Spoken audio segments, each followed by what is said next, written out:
Welcome to the Radical Lifestyle Podcast, brought to you by Generation to Generation, where you'll be inspired by the past, equipped for the present, and prepared for the future as we engage in conversations with people from around the world.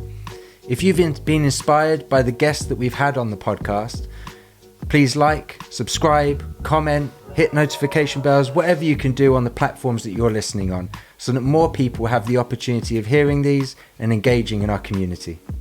Hello everyone, our guest today is Gidon Ariel. Gidon, for people who don't know who you are, could you just say a bit about where you're from and what you do? I am Gidon Ariel. Right now I live in a small community called Ma'aleh Hever, which is just outside of Hebron in Israel, in the Judean hills. I live actually just overlooking the Judean desert there. You asked me where I'm from. What else did you ask me? What do I do? Yeah, what do you do? Well, I'm sure like many of your guests, I do a lot of things. But the main thing that I do is I run an organization called Root Source, which is a platform for pro-Israel Christians and Jews to engage with each other, primarily by studying together the sources, texts, and concepts that we share. How's that? And for people that listen to this, they say, we like Gidon, we want to find out more, we want to see what he's putting out there. Where can they do that? Well, again, my website is called Root Source. That's www.root-source.com. But chances are that if you Google Gidon Ariel, that's Gidon, Gidon, Ariel, also 5 letters, Ariel. And even if you misspell it, Google is forgiving. Then you'll find me. Okay, and I know we're going to talk about something else today, which we'll get to.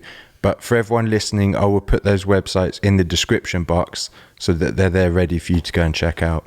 Gidon, could we just go back a bit to how did you end up in Israel? I know that I saw on your website, I think it was that you made Aliyah, and maybe you could just explain what Aliyah is for people that don't know. But you made Aliyah at a very young age and without your parents. Could you just talk a bit about that and how that came about? You gave a spoiler. I grew up in a relatively Jewish neighborhood, or at least it felt that way. Up in a Jewish community in New York. My family was not all that observant. But by the time I think it was in first grade, probably due to my older brothers requesting it, we were studying, my younger sister, 2 years younger than me, and I were enrolled in a Jewish day school instead of a nearby public school. I think it might have been because my mother was teaching there at the time. So tuition cost less. Anyway, so I was in this observant Jewish day school. It's called the yeshiva, but I wasn't observant, and frankly, most of the kids in the school weren't so observant either. This was in the early 70s. And by the time 5th grade rolled around, probably my mother wasn't teaching there anymore, so tuition went up. And my parents probably decided for financial reasons to take us out of that Jewish day school and put us into public school. Well, I didn't like that because I had all of my friends in the Jewish day school. But what can you do? You know, when you're 10 years old or 12 years old, however old I was, there's not much you can do when your parents tell you to do something. So I spent the year in that public school. But during that year, I realized I want to focus more on my Jewish identity and take it more seriously. And so I probably cried that whole year, and my parents put me back into the Jewish day school in 6th grade. By then I had made a decision, as I said, that I would be a more religious Jew. And of course, that was probably, I was 11. If it was 6th grade, I was probably 12. So usually the bar mitzvah at 13 happens in 7th grade, more or less. So that's probably when I had my bar mitzvah. That year in 6th grade, I was also lucky enough to be exposed to a Jewish Zionist youth movement called Bnei Akiva, and I loved it. And I was pretty much in Bnei Akiva for those 3 years, sixth grade, seventh grade. I guess 4 years, sixth grade. No. I think what happened was that at the end of sixth grade, I went to, it doesn't really matter exactly what happened. For 3 or 4 years, I was spending most of my time at that Bnei Akiva clubhouse.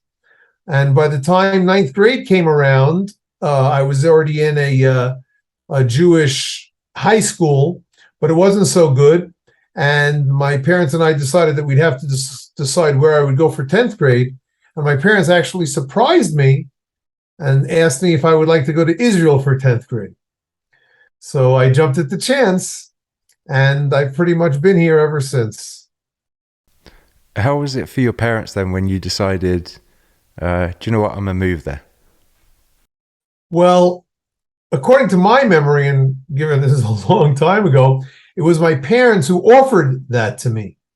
Now, I guess I just have to thank God that he put it into their minds to do that.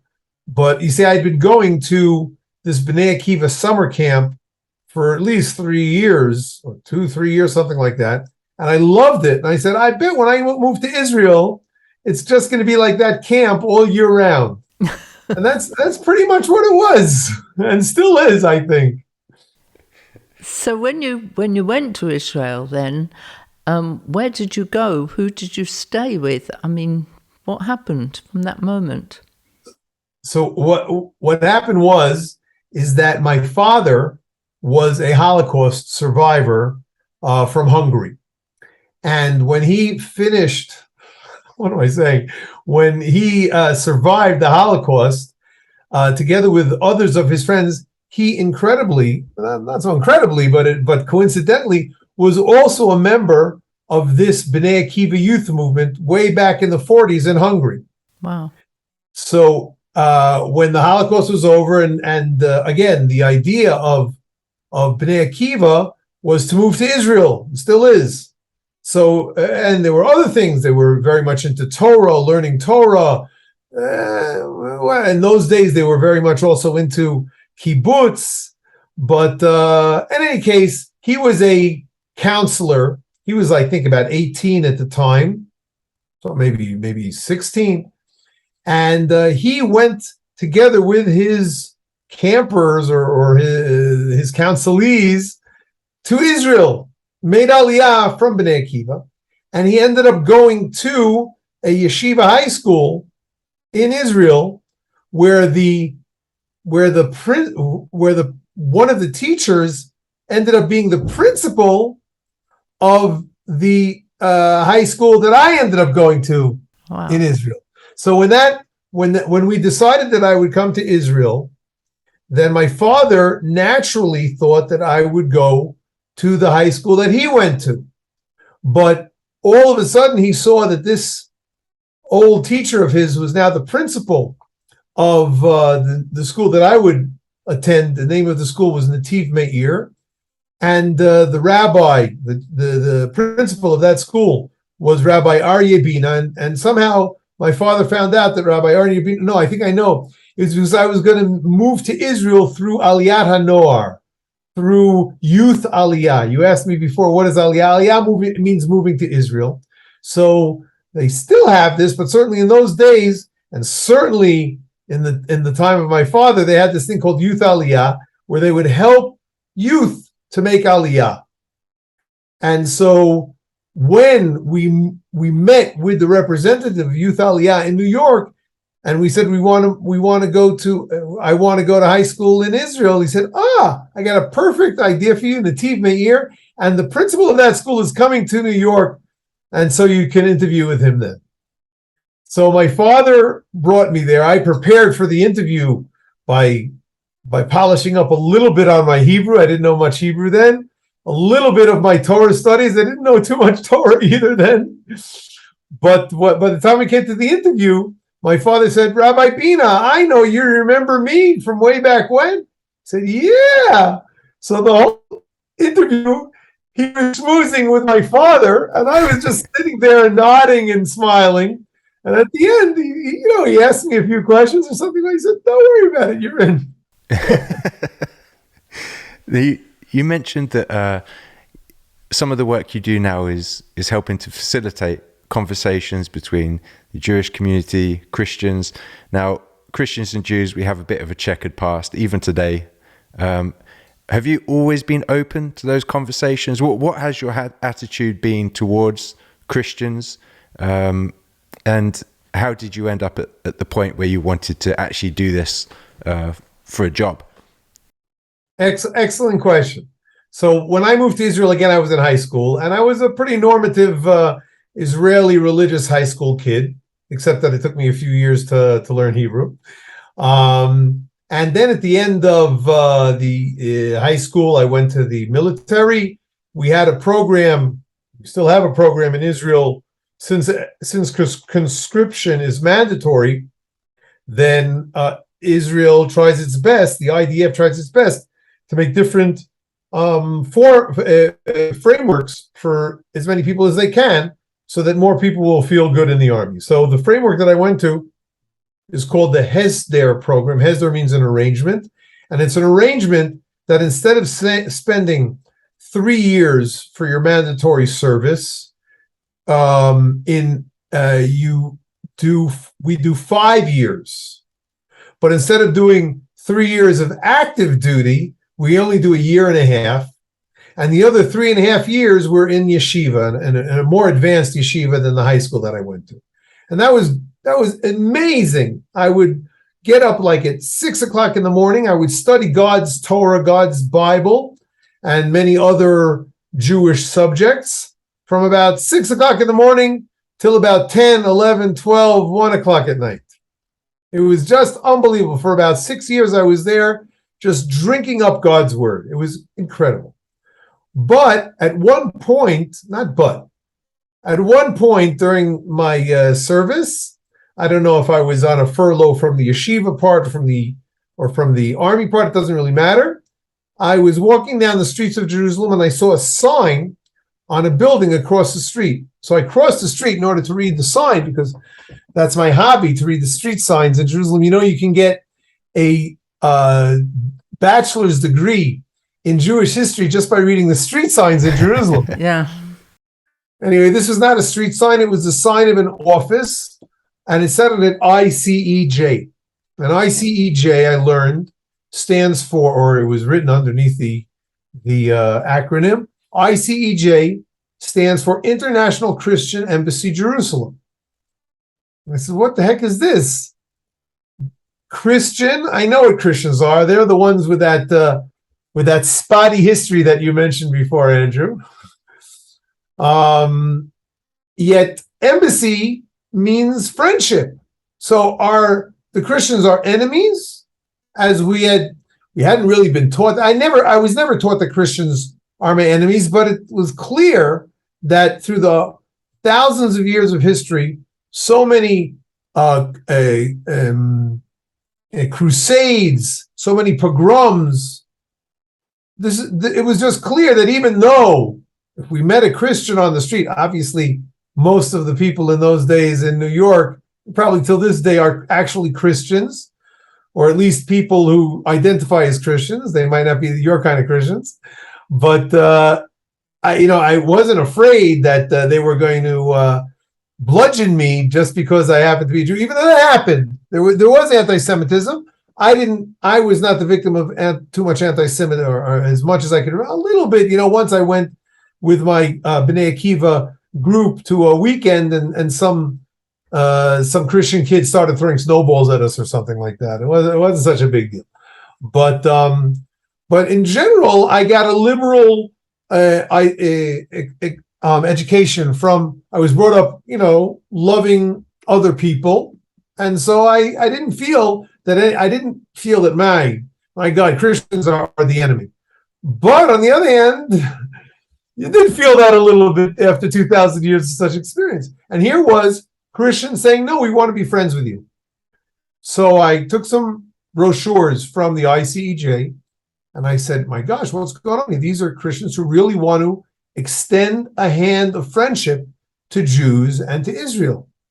So I learned in kindergarten that if somebody extends a hand of friendship to you, then you grasp that hand and you return that friendship.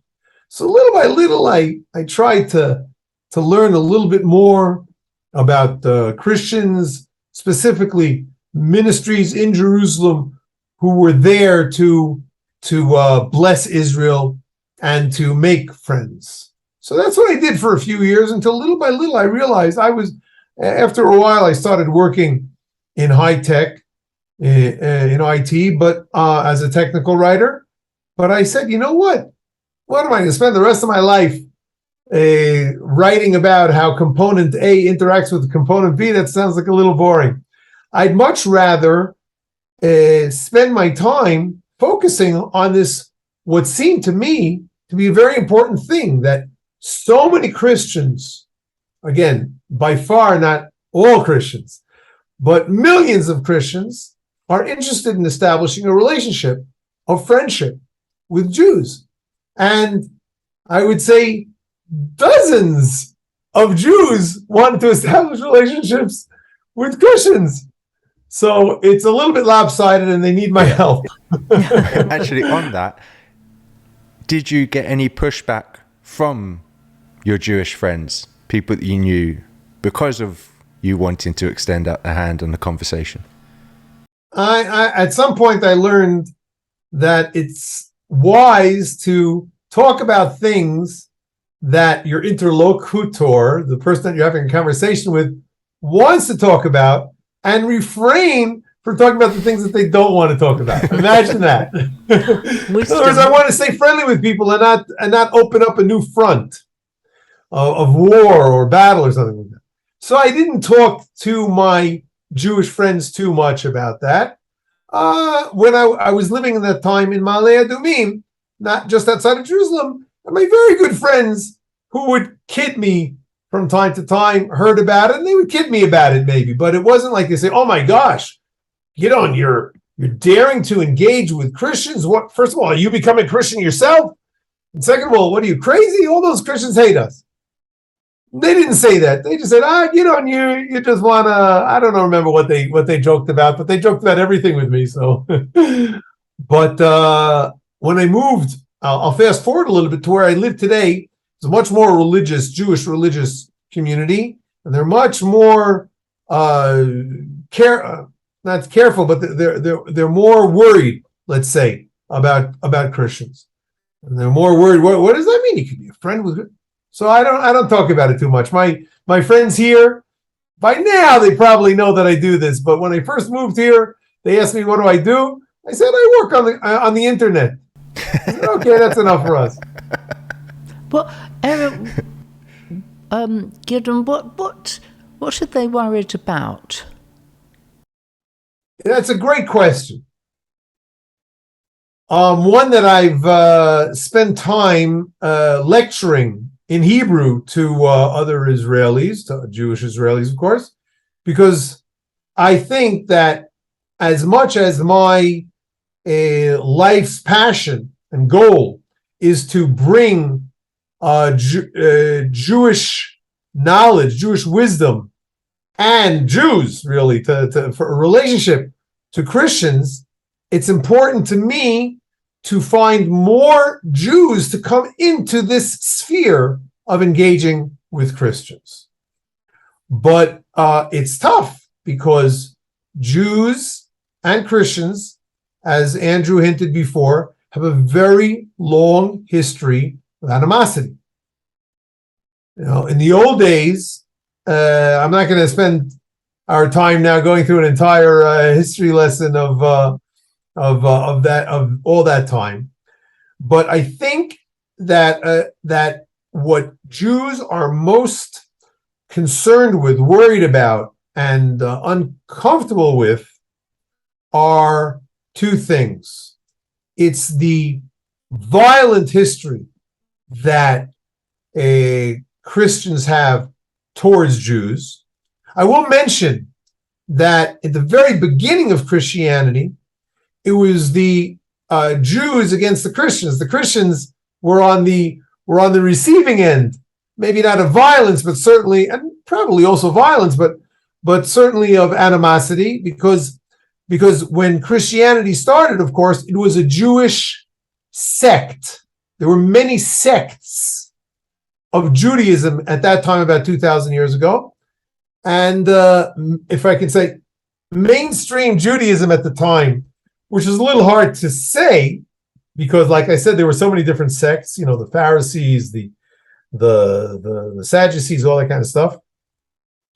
But after towards the end of the Second Temple period, when the temple was destroyed about 70 AD, then the Jews pretty much, the smaller sects started to, disappear, but become less important. And the main sect became the rabbinic sect, which was an outgo of the Pharisee sect. Of course, what I understand as Pharisees is not what most Christians understand as Pharisees. It's not so important right now.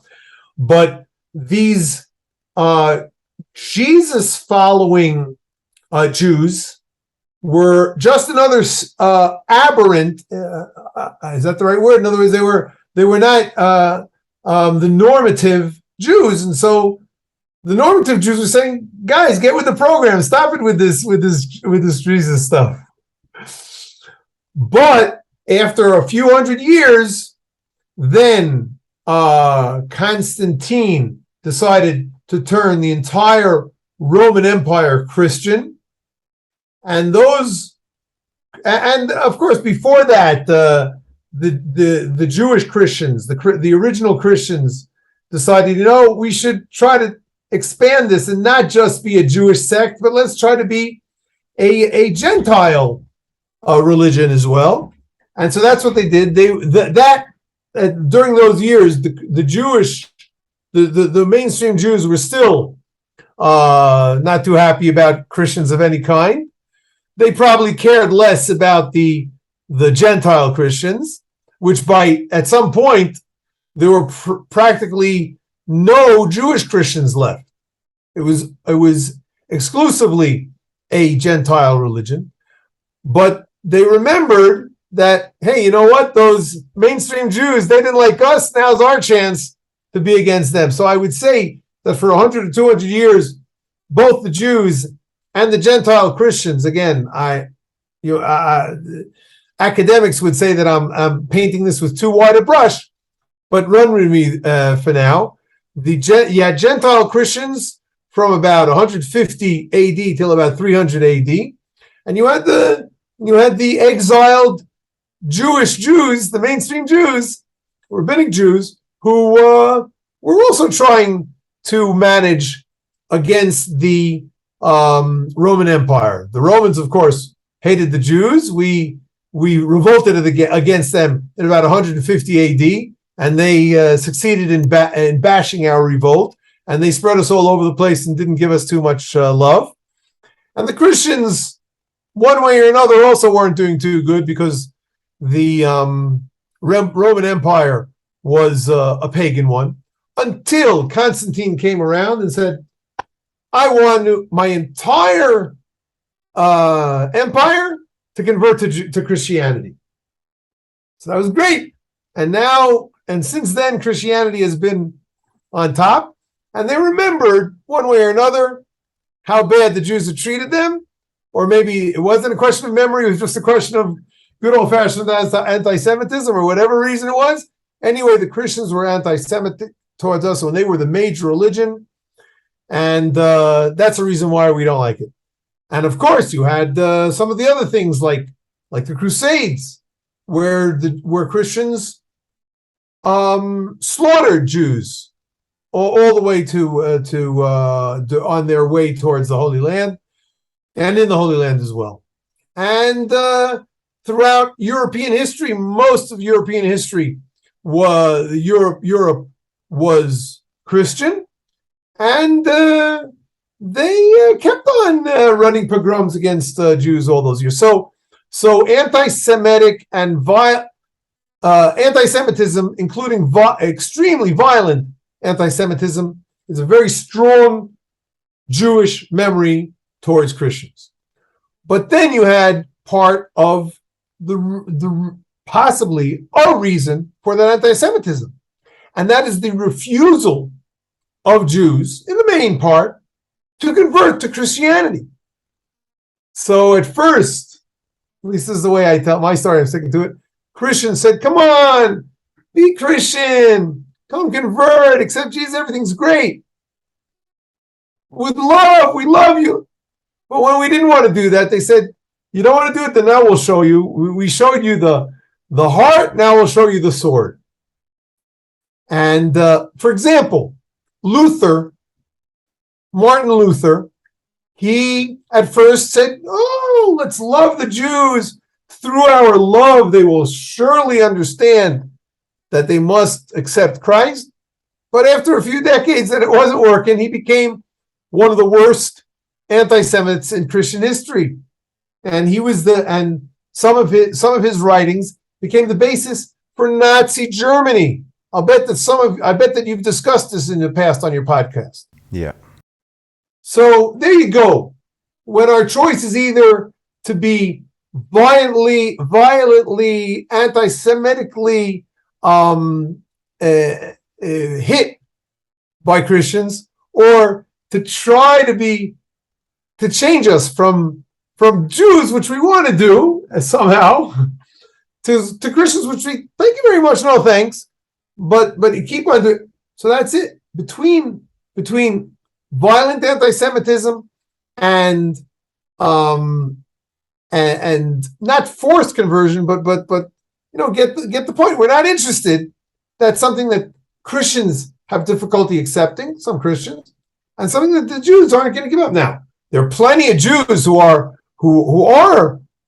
have converted, but that only makes religious Jews even more against Christians. You want to be friends with Christians? We know why those Christians want to be our friends. They want to convert us to Christianity. We consider that what's called replacement theology. You basically want to get rid of all Jews. Your best picture would be that all the Jews, all the people, but including all the Jews, would become Christians, and we'll forget about all of our Jewish history. Just like so many Christians today, their grandfathers, great-great-grandparents, whatever, were Jews, even rabbis. And today, those Christians are totally impossible to differentiate between them and any other Gentile Christian. So you basically want to destroy Judaism and erase Judaism.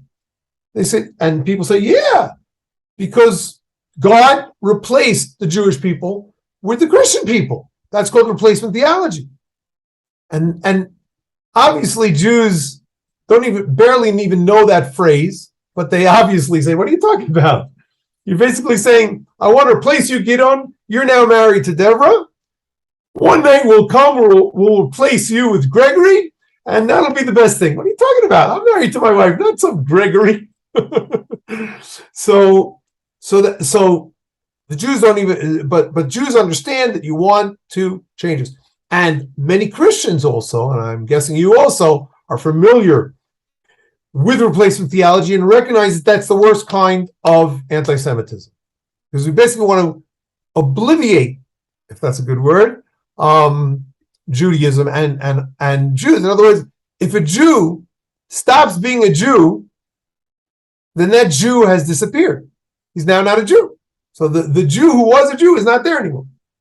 So I spent a lot more time than I usually like talking about why Jews don't like Christians. I usually like talking about why we're at a new day today, and there are more and more and more Jews who do like Christians. And hopefully, and I certainly see that there are more and more Christians who like Jews, who their relationship about Jews is based on mutual respect, not about, oh, look at that target over there, that Jew. I'll figure out a way and he'll become a Christian. No, leave that up to God. God will decide when or if Jews will come to faith in Jesus. Until that, you take your Great Commission and don't do it through your mouth. Do it through your deeds. That's the way I see. If somebody says, "Wow, you're such a nice guy, I want to be like you," then you've done your job. But if not, then God has a plan for every single human being. I believe that He has a plan for every single blade of grass. But we don't have to go too deep into that. Certainly, and certainly since the state of Israel has been established, and you see how much God loves the Jewish people. Everybody who says in 1900, 1800, 1400, God has given up on the Jewish people, He hates them, they're never going to come back, wandering Jew and all that. No, they've come back. They are fulfilling all the prophecies of the Bible against all odds. So many Christians are saying, my gosh, I guess it's true. The Bible is true. God promised the Jews that He'd come back, and here they are, they're coming back. God promised it, and it's happening.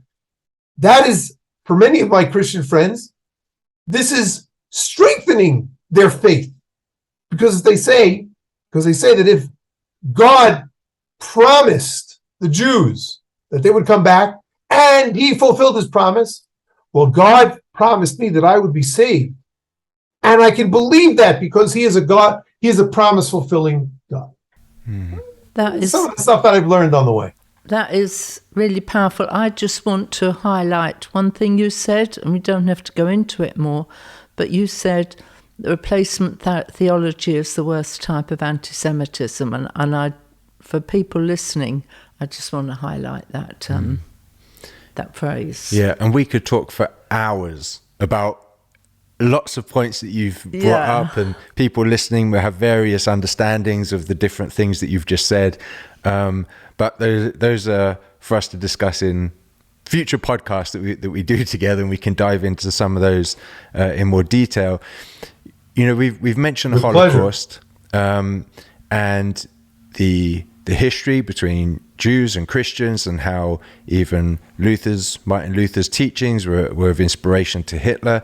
And you've got something you're doing at the minute, and maybe you could talk a bit about that and how it started, what the inspiration is behind the initiative that you're doing. With pleasure. Just give me a second here. I'm trying to bring up the website so I can read about it a little bit. Just give me a second here. Sorry about that. No worries. There we go. Okay. So here's the story while this is loading. Yes. There you go. Sorry about that. No, you're good. As I'm sure all of your listeners know, the Holocaust happened in the 40s, late 30s. And it started, arguably, at an incident, a pogrom called Kristallnacht. Kristallnacht, you can all look it all up, is also translated as the Night of Broken Glass. Because what happened is that in Nazi Germany, that had been growing and building for years and years until 1938. In 1938, the Nazis decided to launch a pogrom, and in that pogrom, they shattered the glass windows. That's why it's called the Night of Broken Glass, of hundreds of Jewish-owned stores and hundreds of synagogues. And on the way, they attacked and injured hundreds and hundreds and hundreds of Jews, and killed that night about 100 Jews as well. That was the beginning of the Holocaust, because after that, Hitler took a look around and said, okay, how is the world responding to what we just did? And the world didn't respond strongly enough to say, we are going to stand up for those Jews. So now Hitler said, okay, we can go ahead with plan A, which is the final solution. And that ended up being that they murdered 6 million Jews in a span of about 4 or 5 years. Incredible. So I was talking to a friend of mine who ended up that her father was a Holocaust survivor. Not only was he a Holocaust survivor, he survived Kristallnacht also, the night of broken glass. And she said, wait a second. If the Nazis tried to destroy the Jews and destroy synagogues on that night of Kristallnacht, which was November 9th, 1938, they tried to turn the lights out on that night. So what we need to do to counter that is to keep the lights on in our synagogues on November 9th. She came up with this idea about 10 years ago, and throughout those years, little by little, hundreds of synagogues observe that night, keep the light on, and they say, you tried to turn the lights off, we're going to show you, and the lights are going to stay on in synagogues forever. Now, when I heard about this project from my friend, first of all, I heard about it on November 8th last year. So I quickly ran to the person in charge of my own synagogue and I said, we got to keep the lights on tomorrow night. He said, oh, why? Because it's Kristallnacht and we keep the lights on. And it's a great idea. So he turned the lights on and that was easy. But immediately I said, wait a second, I've been working with Christians for over a decade. This is an incredible way for Christians to stand up and be counted as supporters and friends of Israel, of Jews, and commemorate the Holocaust. So I decided, it took me a little while to figure it out and everything like that, I would lead a project like this for my Christian friends. And the name of the project is Light Up the Church. Just like the synagogues are keeping their lights on, but this is not just the synagogues. Today we say Christians must stand at a time such as this. And this is the time for Christians to stand with their Jewish friends and their Jewish brethren. And one way to establish that and to do it is just to keep the lights on November 9th, 2022. And for that reason, I've created the website called www.lightupthechurch, all one word, .org.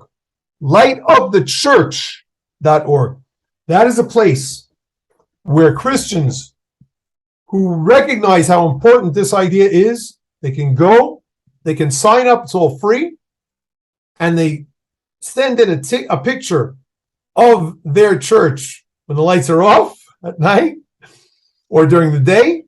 And on November 9th, they keep the lights on, send us a picture with the lights on at night, and with God's help, we will have hundreds of churches doing this already this first year.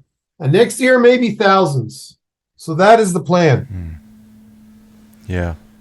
The best plans are often the simplest.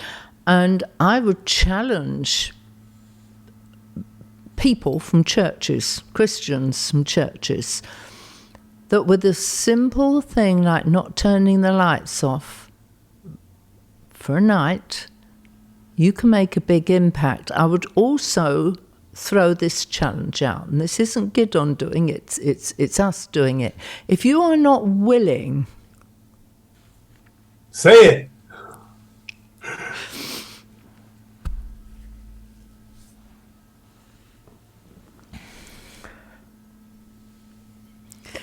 You can cut that bit out.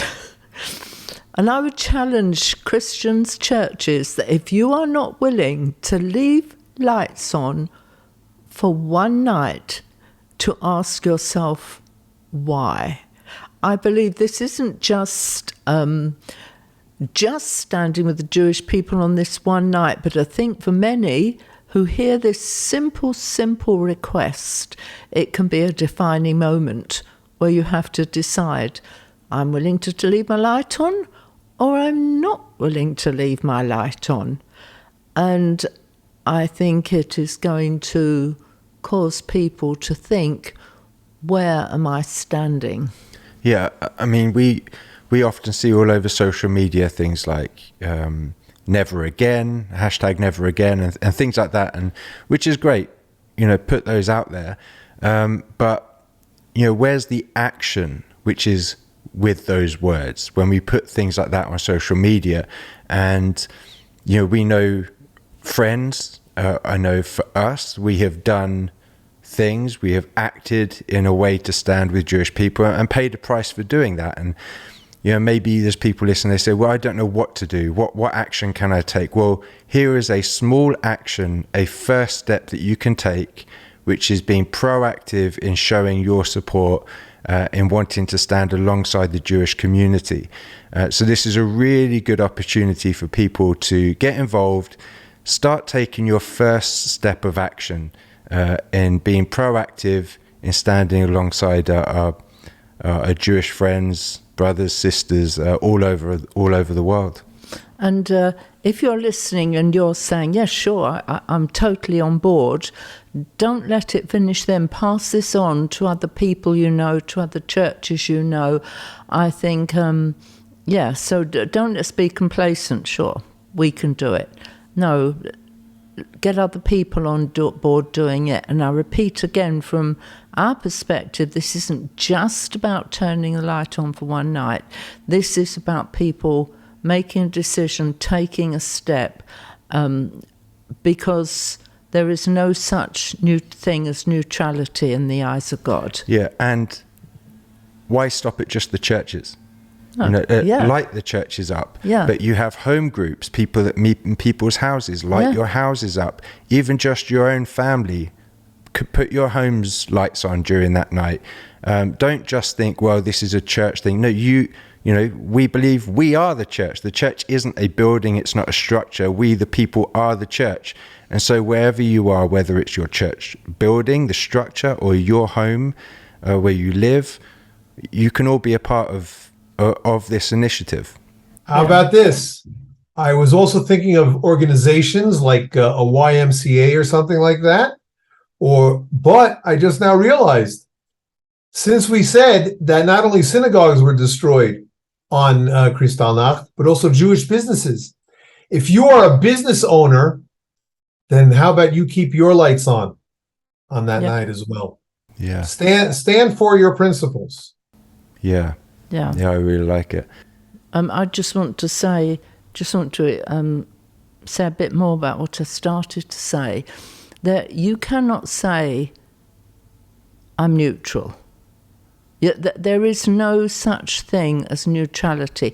I think this initiative takes away neutrality. You either do it or you don't do it. A simple thing. Turn the switch on, turn the switch off. Simple.